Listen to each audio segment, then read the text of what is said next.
জীবন সুখ দুঃখের সঙ্গম। মানুষের জীবনে দুঃখের পরে সুখ অবশ্যই আসে। বিশেষত শনিদেবের সাড়ে সাথীতে সর্বশান্ত হওয়া ব্যক্তিদের উপর শেষ পর্যায়ে শনিদেবের আশীর্বাদ অবশ্যই বর্ষিত হয়। এটি তাদের ভবিষ্যৎ জীবনে পথ প্রশস্ত করে। একটা সময় যখন খারাপ সময় কেটে ভালো সময় আসতে চলেছে বা আপনি ধনী হতে চলেছেন, তখন কিছু শুভ লক্ষণ আগাম দেখা যেতে শুরু করে। এর মধ্যে এই 17টি লক্ষণকে খুবই শুভ বলে মনে করা হয়।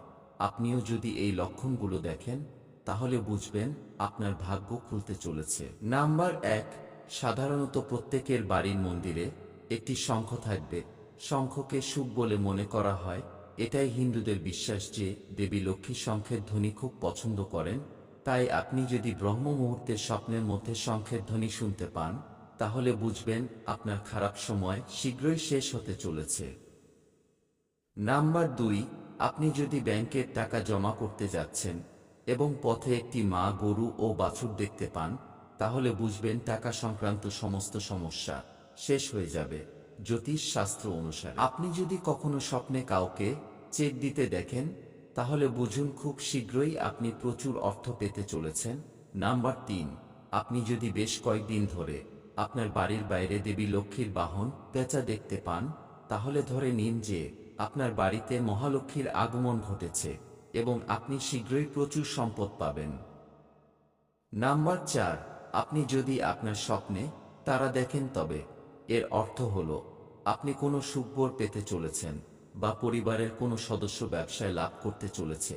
নিজেকে কবরস্থানে বা শ্মশানে দেখার অর্থ হল আপনি সেই সম্মান পাবেন এবং ধার দেওয়া টাকা ফেরত পাবেন। নাম্বার 5, প্রায়শই হিন্দু বাড়িতে লোকেরা সকালে ঘুম থেকে উঠে প্রথমে ঝাড়ু দেয়, কারণ দেবী লক্ষ্মী পরিষ্কার ঘরে আসেন, যার সঙ্গে দেবী লক্ষ্মীর গভীর সম্পর্ক রয়েছে। এমন পরিস্থিতিতে আমরা যদি খুব ভোরে বাড়ির বাইরে যাই এবং কাউকে ঝাড়ু দিতে দেখি, তাহলে বুঝবেন দেবী লক্ষ্মী খুব শীঘ্রই আপনার প্রতি সদয় হতে চলেছেন। নাম্বার 6, আপনি যদি কোনো কাজে বাইরে যাচ্ছেন এবং পথে আপনি একটি কুকুরকে তার মুখে নিরামিষ খাবার বা রুটি নিয়ে যেতে দেখেন, তবে এটি ইঙ্গিত দেয় যে আপনি কোথাও থেকে অর্থ লাভ করতে চলেছেন। নাম্বার 7, আপনি যদি স্বপ্নে নিজেকে আত্মহত্যা করতে দেখেন, তবে আপনি ভয় পেতে পারেন, তবে ভয় পাওয়ার দরকার নেই। এই স্বপ্নকে শুভ বলে মনে করা হয়। এটি একটি লক্ষণ হিসেবে বিবেচিত হয় যে দেবী লক্ষ্মীর আশীর্বাদ আপনার ওপর বর্ষণ হতে চলেছে। নাম্বার 8, শাস্ত্র অনুসারে শরীরের ডান অংশে মোচড়ানো শুভ, বিশেষ করে যদি আপনার ডান গাল এবং বাহু মোচড় দেয়, তবে এটি একটি ভালো লক্ষণ যে আপনি আগামী দিনে ধনী হতে চলেছেন। সহজ কথায় ঘরে সুখ ও সমৃদ্ধি আসবে। নাম্বার 9, আপনার বাড়িতে যদি কোনো কালো পিঁপড়া এসে বৃত্ত তৈরি করে কিছু খেতে শুরু করে, তাহলে বুঝবেন আপনার ঘরে দেবী মহালক্ষ্মীর আগমন ঘটতে চলেছে এবং আপনি প্রচুর সম্পদ পেতে চলেছেন। এমত অবস্থায় ওই পিঁপড়াদের প্রণাম করুন এবং চিনি মেশানো আটা খাওয়ান। নাম্বার 10, যদি কোনো ভিক্ষুক খুব ভোরে আপনার দরজায় আসে, তাকে কখনোই খালি হাতে যেতে দেবেন না। এটা বিশ্বাস করা হয় যে এটি করলে ধন সম্পদের দেবী লক্ষ্মী খুব খুশি হন। নাম্বার 11, জ্যোতিষ শাস্ত্র অনুসারে এটিও বলা হয় যে আপনি যদি স্বপ্নে কাউকে ম্যাচবক্স জ্বালাতে দেখেন, তবে এর মানে হলো আপনি শীঘ্রই অর্থ পাবেন। নাম্বার 12, যদি কোনো পাখি এসে আপনার বাড়িতে বাসা বানায়, তবে এটি একটি খুব শুভ লক্ষণ বলে মনে করা হয়। আপনি ধরে নিতে পারেন যে এখন আপনার ঘরে মহালক্ষ্মীর আগমন ঘটেছে।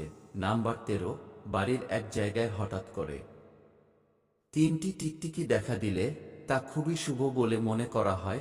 এটি মহালক্ষ্মীর আগমনের সংকেত। এটিও বলা হয় যে যদি টিকটিকি একে অপরকে তাড়া করতে দেখা যায়, তবে এটি বাড়ির উন্নতির লক্ষণ।